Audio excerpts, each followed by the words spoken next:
ಎಲ್ಲರಿಗೂ ನಮಸ್ಕಾರ. ನಾವು ಈ ದಿನ ಹರಪನಹಳ್ಳಿ ತಾಲೂಕಿನ ಉಚ್ಚಂಗಿಯಮ್ಮನ ದೇವಸ್ಥಾನಕ್ಕೆ ಬಂದಿರತಕ್ಕಂಥದ್ದು. ಹಾಗೆಯೇ ದೇವಸ್ಥಾನದ ಸುತ್ತಮುತ್ತ ಇರ್ತಕ್ಕಂಥ ಪಾಳೆಗಾರರ ಅರಮನೆ ಮನೆಗಳು, ರಾಣಿಯ ಮನೆಗಳು, ಇವನ್ನೆಲ್ಲ ನೋಡೋಕ್ಕೆ ನಿಮಗೆ ಪರಿಚಯ ಮಾಡ್ಕೊಡೋಕ್ಕೆ ನಾನು ಭಾಳ ಇಷ್ಟಪಡ್ತೀನಿ. ಇದು ಏನಿದು ಉಚ್ಚಂಗಿ ದುರ್ಗ ಅಂತ ಇದೆಯಲ್ಲ, ಕದಂಬರ ಕಾಲದಿಂದನೂ ಕೂಡ ಇದು ಭಾಳ ಫೇಮಸ್ ಆಗಿರ್ತಕ್ಕಂಥದ್ದು. ಕದಂಬರ ಕಾಲದಲ್ಲಿ ಉಚ್ಚ ಶೃಂಗ ಅಂತ ಕರೀತಕ್ಕಂಥ ಇದು ಮುಂದೆ ಉಚ್ಚಂಗಿಯಮ್ಮನ ಹೆಸರನ್ನು ಪಡ್ಕೊಂಡಿರ್ತಕ್ಕಂಥದ್ದು. ಇಲ್ಲಿ ಪಲ್ಲವರಿಗೂ ಮತ್ತು ಕದಂಬರಿಗೂ ಯುದ್ಧ ಆಗಿರ್ತಕ್ಕಂಥ ಸ್ಥಳ ಅಂತ ಕೂಡ ಹೇಳ್ತಾರೆ. ಆ ಸಂದರ್ಭದಲ್ಲಿ ಕದಂಬರು ಇಲ್ಲಿ ಸೋತು ಹೋಗ್ತಾರೆ.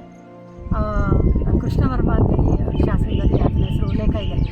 ಆ ನಂತರದಲ್ಲಿ ಕಲ್ಯಾಣಿ ಚಾಲುಕ್ಯರು ಪ್ರಬುದ್ಧಮಾನಕ್ಕೆ ಬಂದಾಗ ನಮ್ಮ ಪಲ್ಲವರನ್ನು ಓಡಿಸ್ಬಿಟ್ಟು ಏನು ನಾವು ನೊಳಂಬವಾಡಿ 32,000 ಅಂತೀವಿ, ಅದರ ರಾಜಧಾನಿಯನ್ನಾಗಿ ಮಾಡಿಕೊಂಡು ಪಾಂಡ್ಯರು ಕೂಡ ಇಲ್ಲಿ ಆಳ್ವಿಕೆ ಮಾಡ್ತಕ್ಕಂಥದ್ದು. ಪಾಂಡ್ಯರಲ್ಲಿ ರಾಯಪಾಂಡ್ಯ, ವೀರಪಾಂಡ್ಯ, ವಿಜಯಪಾಂಡ್ಯ ಅಂತೇಳಿ ತುಂಬ ಜನ ಬರ್ತಾರೆ. ಇದು ಏನು 32,000 ನೊಳಂಬವಾಡಿಯನ್ನು ಆಳ್ವಿಕೆ ಮಾಡ್ತಾ ಉಚ್ಚಂಗಿ ದುರ್ಗವನ್ನು ತಗೊಳ್ತಕ್ಕಂಥದ್ದು. ಹಾಗೆಯೇ ವಿಜಯನಗರದ ನಂತರ ಕಾಲದಲ್ಲಿ ಏನು ರಕ್ಕಸತಂಗಡಿಗೆ ಯುದ್ಧ ಆದಮೇಲೆ ಇಲ್ಲಿ ಪಾಳೆಗಾರರು ಬೇರೆ ಬೇರೆ ಕಡೆ 72 ಪಾಳೆಗಾರರು ಅಂತ ಕೂಡ ಬರ್ತಾರೆ. ಅದರಲ್ಲಿ ನಮ್ಮ ವಿಜಯನಗರದ ಸಾಮಂತರಾಗಿರ್ತಕ್ಕಂಥ ಚಿತ್ರದುರ್ಗದ ಪಾಳೆಗಾರರು, ಹರಪನಹಳ್ಳಿ ಪಾಳೆಗಾರರು, ಜರಮಲೆ ಪಾಳೆಗಾರರು, ಇವರೆಲ್ಲರೂ ತಮ್ಮ ಪಾಳೆಪಟ್ಟುಗಳನ್ನ ಆಳ್ವಿಕೆ ಮಾಡ್ಕೊಂಡು ಬರ್ತಕ್ಕಂಥದ್ದು. ಒಂದು ಕಥೆಯ ಪ್ರಕಾರ ಏನು ಚಿತ್ರದುರ್ಗದ ಮೊದಲನೇ ಪಾಳೆಗಾರ ಇದ್ದಾನೆ ಮತ್ತಿ ತಿಮ್ಮಣ್ಣ ನಾಯಕ, ಅವನು ಮತ್ತು ಹರಪನಹಳ್ಳಿ ಮೊದಲನೇ ಪಾಳೆಗಾರ ದಾದಾನಾಯಕ ಇಬ್ಬರು ಸ್ನೇಹಿತರಿದ್ದು ಕೆಲವೊಂದು ಯುದ್ಧಗಳಲ್ಲಿ ಚಿತ್ರದುರ್ಗಕ್ಕೆ ದಾದಾನಾಯಕ ಸಹಾಯ ಮಾಡಿದ್ರಿಂದ ತಿಮ್ಮಣ್ಣ ನಾಯಕ ತನ್ನ ಮಗಳನ್ನು ದಾದಾನಾಯಕನಿಗೆ ಮದುವೆ ಮಾಡಿಕೊಡ್ತಾನೆ. ಅವ್ರ ಹೆಸರು ವನ್ನನಾಗತಿ ಅಂತೇಳಿ. ವನ್ನನಾಗತಿ ಮತ್ತು ದಾದನ ನಾಯಕರಿಗೆ ಮದುವೆ ನಂತರ ಮತ್ತು ತಿಮ್ಮಣ್ಣ ನಾಯಕ ಮಗಳಿಗೋಸ್ಕರ ಇದು ಉಚ್ಚಂಗಿ ದುರ್ಗವನ್ನು ಬಳುವಳಿಯಾಗಿ ಅಳಿಯನಿಗೆ ಕೊಡ್ತಾರೆ. ಆವಾಗ ಅಳಿಯ ಇಲ್ಲಿ ರಾಜಧಾನಿಯನ್ನಾಗಿ ಮಾಡಿಕೊಂಡು ಆಳ್ವಿಕೆ ಮಾಡ್ತಾ ಇರ್ತಾನೆ. ಹಾಗೆಯೇ ಇದ್ರ ಜೊತೆಗೇ ಹರಪನಹಳ್ಳಿಯಲ್ಲಿ ಕೂಡ ಒಂದು ಕೋಟೆ ಮತ್ತು ಅದನ್ನೆಲ್ಲ ತಯಾರು ಮಾಡ್ತಾ ಇರ್ತಾನೆ. ಅವರು ದಾದಾನಾಯಕ ಬಾಗ್ಲಿಯ ಪಾಳೆಗಾರ ಅಂತಲೇ ಹೇಳ್ತಕ್ಕಂಥದ್ದು. ಹರಪನಹಳ್ಳಿ ಪಾಳೆಗಾರರ ಮೂಲ ಬಾಗ್ಲಿ ಬಸಪ್ಪ ನಾಯಕ, ಬಾಗ್ಲಿ ಬಸವಂತ ನಾಯಕ, ಈ ಥರ ಭಾಳ ಜನ ಬಂದು ಹೋಗ್ತಾರೆ. ಅದರಲ್ಲಿ ದಾದಾನಾಯಕ ಭಾಳ ಮೊದಲಿಗ. ಇಲ್ಲಿ ವನ್ನನಾಗತಿ ಮದುವೆ ಆದಮೇಲೆ ತಿಮ್ಮಣ್ಣ ಇರೋ ತನಕ ಅಂದರೆ ಮತ್ತಿ ತಿಮ್ಮಣ್ಣ ಇರೋ ತನಕನೂ ತುಂಬ ಅವರಿಬ್ಬರು ಬಾಂಧವ್ಯ ಚೆನ್ನಾಗಿರುತ್ತೆ. ಅವನು ತೀರ್ಕೊಂಡ್ಮೇಲೆ ಮರಣ ಹೊಂದಿದ್ಮೇಲೆ ಅವರ ಮಗ ಓಬಣ್ಣ ನಾಯಕ ನನಗೆ ಇದನ್ನು ವಾಪಸ್ ಕೊಡಿ ಅಂತ ಕೇಳ್ತಾನೆ. ಉಚ್ಚಂಗಿ ದುರ್ಗವನ್ನು ವಾಪಸ್ ಕೊಡಿ ಅಂತ ಕೇಳಿದಾಗ ಮತ್ತು ಇವರಿಬ್ಬರ ನಡುವೆ ಘರ್ಷಣೆ ಆಗುತ್ತೆ. ಆ ಘರ್ಷಣೆ ಸಂದರ್ಭದಲ್ಲಿಯೇ ವನ್ನನಾಗತಿಯ ಕೂಡ ಇಲ್ಲಿ ಸತ್ತೋಗ್ತಕ್ಕಂಥದ್ದು. ಅವಳ ನೆನಪಿಗೋಸ್ಕರನೇ ವನ್ನೆ ಉಳಿವು, ವನ್ನೆ ಜರಿ, ವನ್ನೆ ಹೊಂಡ ಅಂತೇಳಿ ಅವಳು ಜಾರು ಬಿದ್ದಿರೋ ಅಂಥ ಜಾಗ ಈಗಲೂ ಕೂಡ ಒಂದು ಐತಿಹ್ಯದಲ್ಲಿ ಕಥೆಗಳು ಬರ್ತವೆ. ಎರಡೂ ಕಡೆಯಿಂದನೂ ಬೇರೆ ಅಭಿಪ್ರಾಯಗಳಿದ್ದಾವೆ. ಅಂದರೆ ಹರಪನಹಳ್ಳಿ ಪಾಳೆಗಾರರಿಂದ ಒಂದು ಅಭಿಪ್ರಾಯ ಇದ್ದರೆ ಚಿತ್ರದುರ್ಗದ ಪಾಳೆಗಾರರಿಂದ ಇನ್ನೊಂದು ಅಭಿಪ್ರಾಯ ಇದೆ. ಆದರೆ ದಾದಾನಾಯಕನ ಉನ್ನತಿಯನ್ನು ಸಹಿಸೋಕ್ಕಾಗದೇ ತಿಮ್ಮಣ್ಣ ನಾಯಕನ ಮಗ ಅವನ ಮೇಲೆ ಪಾಳೆಗಾರರಾಗಿರ್ತಕ್ಕಂಥ ಮೊದಲನೇ ಮದಕರಿ ನಾಯಕನಿಗೂ ಮತ್ತು ಹರಪನಹಳ್ಳಿಯ ಮೊದಲನೇ ಸೋಮಶೇಖರ ನಾಯಕನಿಗೂ ತುಂಬ ಯುದ್ಧಗಳು ನಡೀತವೆ. ಒಂದು ಕೊಟ್ಟೂರ ಹತ್ರ ನಡೆಯುತ್ತೆ, ಒಂದು ತೂಲಳ್ಳಿ ಹತ್ರ ನಡೆಯುತ್ತೆ, ಆಮೇಲೆ ಕೂಲಳ್ಳಿ ಬೈಲಲ್ಲಿ ಯುದ್ಧಗಳು ನಡೀತವೆ. ಹಾಗೆ ಮಾಯಕೊಂಡದ ಯುದ್ಧದಲ್ಲಿ ಚಿತ್ರದುರ್ಗದ ಪಾಳೆಗಾರರಾಗಿರ್ತಕ್ಕಂಥ ಮದಕರಿ ನಾಯಕನನ್ನು ಹರಪನಹಳ್ಳಿ ಪಾಳೆಗಾರರು ಸಾಯಿಸ್ತಾರೆ ಅಂತ ಕೂಡ ಒಂದು ಅವನ ತಲೆಯನ್ನು ಕಟ್ ಮಾಡ್ತಕ್ಕಂಥದ್ದು. ಆ ನಂತರದಲ್ಲಿ ಕಸ್ತೂರಿ ರಂಗಪ್ಪ ನಾಯಕ ಅದರದ್ದು ಇದು ಮಾಡಬೇಕಂತ ಪ್ರಾರಂಭದಿಂದನೂ ಅಂದರೆ ದಾದಣ್ಣ ನಾಯಕನ ನಂತರದಿಂದನೂ ಚಿತ್ರದುರ್ಗ ಮತ್ತು ಹರಪನಹಳ್ಳಿಗೆ ತುಂಬ ಘರ್ಷಣೆಗಳು ಆಗ್ತವೆ. ಹಾಗೆಯೇ ಹೈದರಾಲಿ ಕೂಡ ಯುದ್ಧಕ್ಕೆ ಬಂದಾಗ ಚಿತ್ರದುರ್ಗದ ಪಾಳೆಗಾರರ ವಿರುದ್ಧ ಹರಪನಹಳ್ಳಿ ಪಾಳೆಗಾರರು ಹೈದರಾಲಿಗೆ ಸಪೋರ್ಟ್ ಮಾಡ್ತಕ್ಕಂಥದ್ದು. ಹೀಗೆ ಅನೇಕ ಕಥೆಗಳು ಇಲ್ಲಿರ್ತಕ್ಕಂಥದ್ದು. ನಾವೀಗ ಇರ್ತಕ್ಕಂಥ ಪ್ರದೇಶ ಉಚ್ಚಂಗಿನ ದುರ್ಗದಲ್ಲಿರ್ತಕ್ಕಂಥ ಒಂದು ಅರಮನೆಯ ಪ್ರದೇಶ. ಈ ಅರಮನೆಯಲ್ಲಿ ಅವರಿಗೆ ತಮ್ಮದೇ ಆಗಿರ್ತಕ್ಕಂಥ ಒಂದು ಸಪ್ರೇಟ್ ದೇವಸ್ಥಾನವನ್ನು ಇಟ್ಕೊಂಡು ಲಿಂಗ ಪೂಜೆ ಮಾಡ್ತಕ್ಕಂಥದ್ದು. ಈಗ ನಮಗೆ ಗೊತ್ತಿರೋ ಮಟ್ಟಿಗೆ ಮುಮ್ಮಡಿ ಬಸಪ್ಪ ನಾಯಕ 1704 ವೀರಶೈವ ಆಗಿ ಕನ್ವರ್ಟ್ ಆಗ್ತಕ್ಕಂಥದ್ದು, ಲಿಂಗಧಾರಣೆಯನ್ನು ಮಾಡ್ಕೊಳ್ತಕ್ಕಂಥದ್ದು. ಆ ಲಿಂಗಧಾರಣೆ ನಂತರ ಅದುವರೆಗೂ ಅವರು ಮಾಧ್ವ ಇದು ಸಂಪ್ರದಾಯ ಅಥವಾ ರಾಮಾನುಜಾಚಾರ್ಯ ಸಂಪ್ರದಾಯದ ಪ್ರಕಾರ ಹಲವಾರು ದೇವಾಲಯಗಳನ್ನ ಕಟ್ತಕ್ಕಂಥದ್ದು. ವೈಷ್ಣವರಾಗಿರ್ತಕ್ಕಂಥವ್ರು ಯಾವಾಗ ಮುಮ್ಮಡಿ ಬಸಪ್ಪ ನಾಯಕ ಲಿಂಗಧಾರಣೆ ಮಾಡ್ತಾನೋ ಆ ನಂತರದಿಂದ ಅವರು ಲಿಂಗಾಯತ ಶಿವನನ್ನು ಪೂಜೆ ಮಾಡ್ತಕ್ಕಂಥದ್ದು. ಅನೇಕ ಮಠಗಳಿಗೆ ಮಾನ್ಯಗಳಿಗೆ ದಾನ ದತ್ತಿಯನ್ನು ಬಿಟ್ಟಿರ್ತಕ್ಕಂಥದ್ದು ಕೂಡ ನೋಡ್ಬೋದು. ಈ ಅರಮನೆಯಲ್ಲಿ ಅವ್ರದ್ದೇ ಆಗಿರ್ತಕ್ಕಂಥ ಒಂದು ಪ್ರತ್ಯೇಕವಾಗಿರ್ತಕ್ಕಂಥ ಲಿಂಗದ ಪಕ್ಕದಲ್ಲಿ ಅವರ ರೂಮ್ಗಳು, ಅಲ್ಲಿ ಅವ್ರಿಗೆ ಬೇಕಾಗಿರ್ತಕ್ಕಂಥ ಬಾತ್ರೂಮ್ಗಳ ವ್ಯವಸ್ಥೆ ಇನ್ನೊಂದು ಎಲ್ಲದನ್ನು ಮಾಡಿಕೊಂಡಿರ್ತಕ್ಕಂಥದ್ದು ಅದ್ಭುತವಾಗಿರ್ತಕ್ಕಂಥ ಈ ಕೋಟೆಯನ್ನು ನಾವೆಲ್ಲರೂ ಉಳಿಸ್ಕೋಬೇಕನ್ನೋದು ನನ್ನ ಮನವಿ. ಅದರಿಂದ ನನ್ನ ಸ್ನೇಹಿತರೆ ನಾವು ಆಗಲೇ ಹೇಳಿದಂಗೆ ಚಿಕ್ಕದುರ್ಗದಲ್ಲಿ ಮೇಲ್ಗಡೆ ಅದು ಒಂದು ಅರಮನೆಯನ್ನು ನೋಡ್ಕೊಂಡು ಬಂದ್ವಿ. ಈಗ ಕೂಡ ನಾವು ನಿಂತಿರೋದಕ್ಕೆ ರಾಣಿ ಅರಮನೆ ಅಂತ ಇಟ್ಟಿದ್ದಾರೆ. ಇದು ಸುತ್ತ ಗೋಡೆ ಕಟ್ಬಿಟ್ಟು ಮಧ್ಯದಲ್ಲಿ ನೀವು 4 ಕಡೆನೂ ವಾಚ್ ಟವರ್ ಅಂತ ಹೇಳ್ಬೋದು, ನಾವೆಲ್ಲ ಬತ್ತೇರಿ ಅಂತ ಹೇಳ್ತೀವಲ್ಲ, ಕೊತ್ಲ ಅಂತಾರೆ, ಬತ್ತೇರಿ ಅಂತಾರೆ. ಈ ಅರಮನೆಗೆ ರಕ್ಷಣೆಗೋಸ್ಕರ 4 ದಿಕ್ಕಿನಲ್ಲೂ ಇದು ಕೊತ್ಲವನ್ನು ಕಟ್ಟಿದ್ದಾರೆ. ಇದಕ್ಕೆ ರಕ್ಷಣೆಗೂ ಕೂಡ ಜನ ಇರ್ತಾರೆ. ಈಗ ಆ ಥರದ್ದೇನೂ ಇಲ್ಲ. ಮತ್ತು ಇದು ಗಿರಿದುರ್ಗ, ಇದು ಗಿರಿದುರ್ಗ ಇಲ್ಲಿ ದುರ್ಗಗಳಲ್ಲೇ ಅಂದರೆ ಕೋಟೆಗಳಲ್ಲೇ 3 ಥರ ಇರುತ್ತೆ.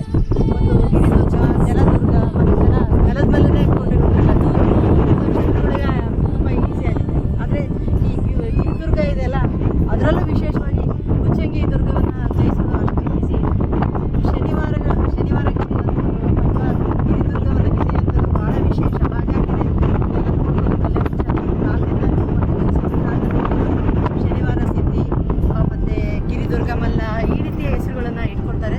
ಹಾಗಾಗಿ ಇದು ವಿಶೇಷವಾಗಿ ನಮ್ಮ ನಡು ಕರ್ನಾಟಕದಲ್ಲಿ ದಾವಣಗೆರೆ ಮತ್ತು ಚಿತ್ರದುರ್ಗ ಮಧ್ಯದಲ್ಲಿ ಬರ್ತಕ್ಕಂಥ ಈ ಉಚ್ಚಂಗಿ ದುರ್ಗ ಹರಪನಹಳ್ಳಿ ತಾಲೂಕಿಗೆ ಸೇರಿರ್ತಕ್ಕಂಥದ್ದು. ಈ ಹರಪನಹಳ್ಳಿ ತಾಲೂಕಲ್ಲೇ ವಿಶೇಷವಾಗಿರ್ತಕ್ಕಂಥ ಈ ಬೆಟ್ಟ. ಇದು ಸ್ವಲ್ಪ ದಿನ ಚಿತ್ರದುರ್ಗದ ಪಾಳೆಗಾರರ ಕೈಯಲ್ಲಿ, ಸ್ವಲ್ಪ ದಿನ ಹರಪನಹಳ್ಳಿ ಪಾಳೆಗಾರರಲ್ಲಿ ಇರ್ತಕ್ಕಂಥದ್ದು. ಆ ಸಂದರ್ಭದಲ್ಲೇ ಇದನ್ನೆಲ್ಲ ಕಟ್ಟಿರ್ತಕ್ಕಂಥದ್ದು. ಆದರೆ ಪಾಳೆಗಾರಕ್ಕಿಂತ ಮುಂಚೆನೂ ಆಳ್ವಿಕೆ ಮಾಡಿರ್ತಕ್ಕಂಥ ಪಾಂಡ್ಯರು, ಪಲ್ಲವರು, ಕದಂಬರು ಇವರೆಲ್ಲರೂ ಇಲ್ಲಿ ಸಣ್ಣದಾಗಿ ಇದನ್ನು ಕೋಟೆಯನ್ನು ಕಟ್ಕೊಂತಾರೆ. ಅಂದರೆ ಪಾಳೆಗಾರ ಕಾಲದಲ್ಲಿ ತುಂಬ ಅಭಿವೃದ್ಧಿಯನ್ನು ಹೊಂದಿರ್ತಕ್ಕಂಥದ್ದು. ಆ ನಂತರದಲ್ಲಿ ಇನ್ನು ನಮಗೆ ಆಂಗ್ಲ ಮೈಸೂರು ಯುದ್ಧದ ನಂತರ ಟಿಪ್ಪು ಸುಲ್ತಾನ್ ಸೋತ ಮೇಲೆ ಈ ಭಾಗಗಳೆಲ್ಲ ಬ್ರಿಟಿಷ್ ಆಳ್ವಿಕೆಗೆ ಒಳಪಡ್ತಕ್ಕಂಥದ್ದು. ಆ ದಸ್ತಾವೇಜುಗಳಲ್ಲಿ, ಕೈಫಿಯತ್ಗಳಲ್ಲಿ, ಹಸ್ತಪ್ರತಿಗಳಲ್ಲಿ ಕೂಡ ಇದೆಲ್ಲ ವಿವರಣೆಗಳು ಸಿಗ್ತವೆ. ಅಂದರೆ ಇದು ನಮ್ಮ ಇಡೀ ಕರ್ನಾಟಕದ ಇತಿಹಾಸ ಅಶೋಕನ ಕಾಲದಿಂದ ಬ್ರಿಟಿಷ್ ಮತ್ತು ಸ್ವತಂತ್ರ ಪೂರ್ವದ ನಂತರದ ಕಾಲಘಟ್ಟದಲ್ಲಿ ಕೂಡ ಇಲ್ಲಿ ತುಂಬ ಅಭಿವೃದ್ಧಿಯನ್ನು ಹೊಂದಿರತಕ್ಕಂಥದ್ದು. ನೀವು ಇಲ್ಲಿಂದ ನೋಡ್ಬೋದು. ತುಂಬ ಅದ್ಭುತವಾಗಿರ್ತಕ್ಕಂಥ ವಿಷಯಗಳು. ಯಾರಾದರೂ ಶತ್ರುಗಳು ಕೋಟೆಯನ್ನು ಆಕ್ರಮಣ ಮಾಡಿದರೆ, ಕೋಟೆ ಬಾಗಿಲು ಹಾಕಿದರೆ ತಿಂಗಳುಗಟ್ಟಲೆ, ವರ್ಷಗಟ್ಟಲೆ ಅವರು ಶತ್ರುಗಳಿಂದ ಬಚಾವಾಗೋಕ್ಕೆ ಈ ರೀತಿಯ ನೀರನ್ನು ಉಳಿಸ್ಕೊಳ್ತಕ್ಕಂಥದ್ದು, ದವಸ ಧಾನ್ಯಗಳನ್ನ ಉಳಿಸ್ಕೊಳ್ತಕ್ಕಂಥದ್ದು, ಕೋಟೆಗಳನ್ನು ಕಟ್ಕೊಂಡು ಯಾರೋ ಶತ್ರುಗಳು ಒಳಗೆ ಬರದೇ ಇರೋ ಥರ ನೋಡ್ಕೊಳ್ಳೋದು. ಆಮೇಲೆ ಇದು ಕಡ್ದಾದಂತಹ ಬಂಡೆಗಳು, ಈ ಬಂಡೆಗಳನ್ನ ಹತ್ತಿ ಮೇಲೆ ಬರೋ ಅಷ್ಟೊತ್ತಿಗೆ ಶತ್ರುಗಳು ನಾಶ ಆಗೋಗ್ತಾ ಇತ್ತು. ಆ ರೀತಿಯ ವ್ಯವಸ್ಥೆ ಇದು.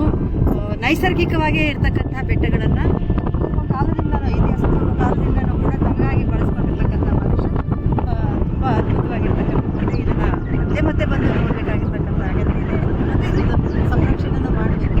ಇದು ಪುರಾತತ್ವ ಇಲಾಖೆಗೆ ಒಳಪಟ್ಟಿದೆ. ಈಗ ಅವರು ಕೂಡ ಸಂರಕ್ಷಣೆ ಮಾಡ್ತಾ ಇದ್ದಾರೆ. ಅದರ ಜೊತೆಗೆ ನಮ್ಮ ಉಚ್ಚಂಗಮ್ಮನ ಮಹಿಮೆ ಎಲ್ಲ ಇದೆ ಅಲ್ಲ, ಇದು ಪೌರಾಣಿಕವಾಗಿ, ಐತಿಹಾಸಿಕವಾಗಿ, ಧಾರ್ಮಿಕವಾಗಿ ತುಂಬ ಪ್ರಸಿದ್ಧಿಯನ್ನು ಪಡೆದಿರ್ತಕ್ಕಂಥ ಈ ಇಡೀ ಭೂಮಿಯಿಂದ ತನ್ನಷ್ಟು ತಾನೇ ಎದ್ದು ಹೊರಗಡೆ ನಿಂತಿರೋ ಥರ ಕಾಣುತ್ತೆ. ಹೊರಗಡೆಯಿಂದ ನಿಂತಿದ್ದ ಕೂಡ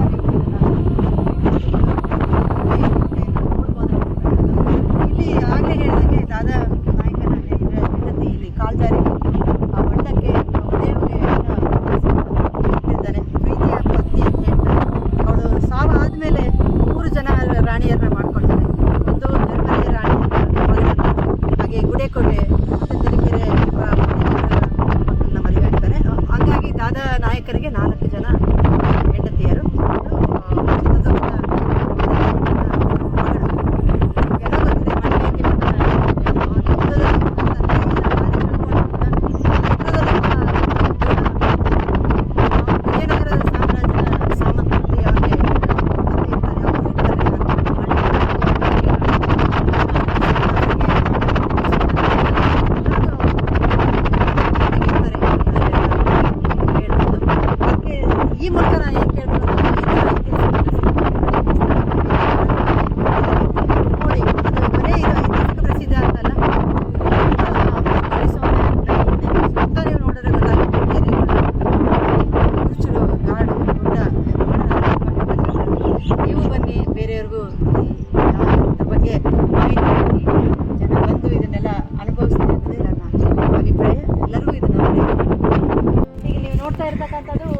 ಸತ್ತೋಗಿತ್ತು ಅಂತ ಹೇಳ್ತಕ್ಕಂಥದ್ದು.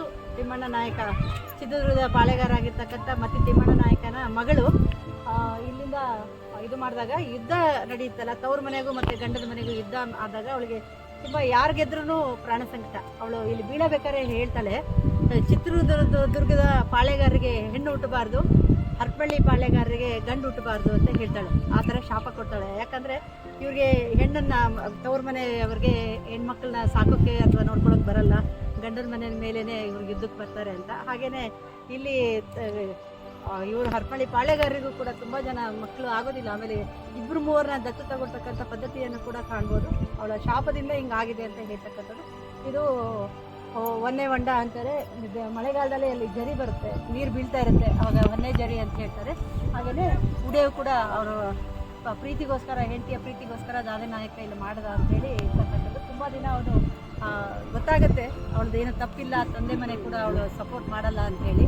ಆದರೂ ಆ ದುರ್ಘಟನೆ ನಡೆದು ಹೋದ್ಮೇಲೆ ಏನು ಮಾಡೋಕ್ಕಾಗಲ್ಲ. ಆ ನಂತರದಲ್ಲಿ ಭಾಳ ದಿನ ಆದಮೇಲೆ ಮತ್ತೆ ಅವನು ಬೇರೆ ಪಾಳೆಗಾರರ ಮಕ್ಕಳನ್ನ ಮದುವೆ ಆಗ್ತಾನೆ. ನಮಸ್ಕಾರ.